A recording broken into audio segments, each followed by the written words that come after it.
Ay, magandang araw na naman ho sa inyo lahat.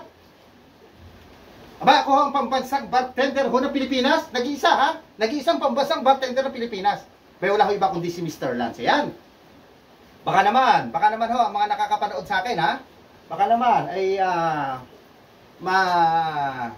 ma-follow nyo naman ako, ma-subscribe at ma-share na rin yung aking ginagawa. Ano? Kasi ibang dami-dami hong comment, share, and follow.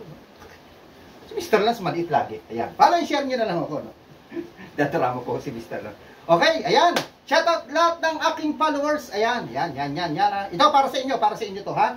Okay, note kayo. Ito sa inyo. Ano ba gagawin ho natin? Tinatawag ko ito na summer cocktail kahit hindi ho summer ngayon. I-advance na ho natin para sa summer. Okay? So, ang kailangan lang ho natin yan. Kailangan nga ho natin ng vodka, yung Blue Curacao, at saka 7-Up, at saka ho, orange juice. Yan ang mga kailangan natin. Siyempre, kumuha ako ng magandang baso. Coco glass ata tawag dito. Ano? Coco glass. Ayan. At lagay ho natin ng malaking yelo to. Wait lang ha. Yung sarap. Baka may isa pang maliit. Ayun, sarap. Oy, galing. Yan, okay, yan o, puno. Okay? Ang una natin ho ilalagay dyan, itong Blue Curacao. Ito maganda ho ito eh. Tingnan nyo. Parang layering ho ito yung dating. Ang Blue Curacao to, isang uri ho ng liquor, orange flavor. Okay? Ito ang Blue Curacao. Yan. Mura lang ho ito ah.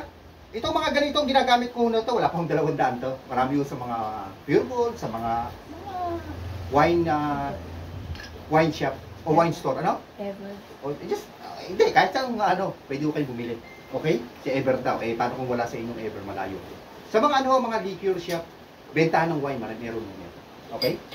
Mga spirits, yon. Okay? Maglalagay ho tayo ng 2 jigger. Oh, yan. Tingnan nyo ha. Yan. Okay? Tapos, next natin lalagay ho tayo ng 7-Up. Pag wala ho kayong 7-Up, pwede ho ang Sprite ha. Pwede ang Sprite.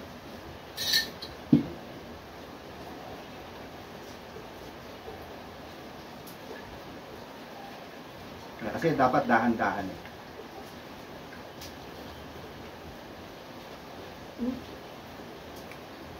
Okay, yan. Ganyan ho karami ha. Yan.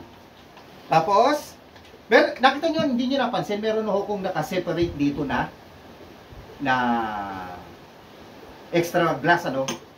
Gagamit ho tayo niyan ng extra glass kasi bakit? Titimpla ho tayo muna rito tapos saka natin isasalin. Okay? Kailangan natin vodka. Any kind of vodka pwede hong gamitin. Marami ho tayong vodka rito. Ito na lang gagamitin ko, Sky Infusion.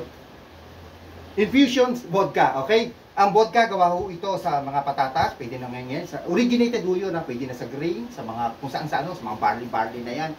At ang vodka ho ay talaga nag-start ho ito noong 8th century sa bansahong Poland. Ang 9th century sa bansahong Russia, okay? Gawa ko nga ito sa mga, yung unang-una na baso, patatas yung ginawa ito. Okay? Ano ang vodka? Pwede ko kayo gumamit kahit anong vodka. Meron kayo storage na yan, meron kayong mga absolute na yan. Yan, pwede ho yan. Kahit yung ano ba yung local natin, yung Antonov, yun, medyo umurahin. Yun, okay? Pwede ho yan. Lalagay ho tayo ng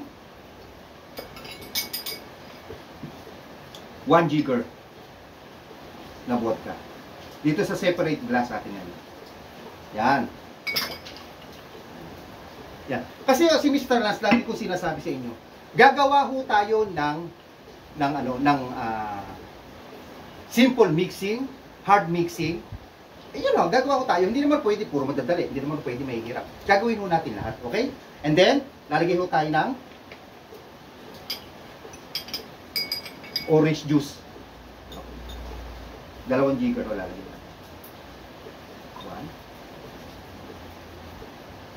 2. Ayan, okay? Ayan.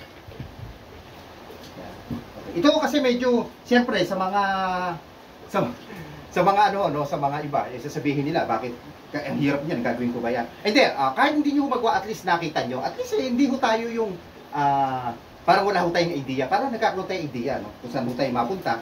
Kawari, kung tayo may budget, tapos tayo sa hotel, bigyan nyo ako ng may ganito. Nakita ko kinistaran sa pambansang bartender ho eh. So, ayun, pwede nyo tikman kung wala ho kayo sa bahay. Ibig sabihin, at least nakikita nyo. Kasi ako lang ho naman gumagawa nito, pero pinapaliwanag ko sa inyo kung paano yung mga hindi ho natin makita ho natin. Okay? Ayan. Siyempre, ito naman ho, mimix lang natin ito konti na to. Ayan. Okay? And then, ayan, saka natin isasalin ho dito, dahan-dahan.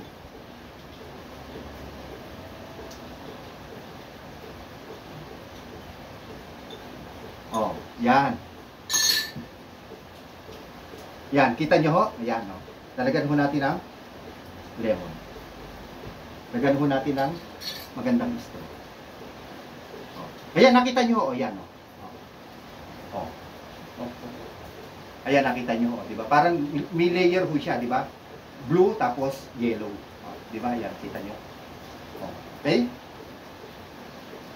Yan. Yan ang sinasabi ho natin na medyo mahirap-hirap po itong mixing na to. Pero, sabihin, nakita nyo, kung kayo may mga pagkakataon, pwede nyo gayahin, pwede nyo, kung nasa baro kayo, pwede nyo timplahin. Pakita nyo lang sa bartender, no? I-play nyo yung, dala nyo yung cellphone nyo.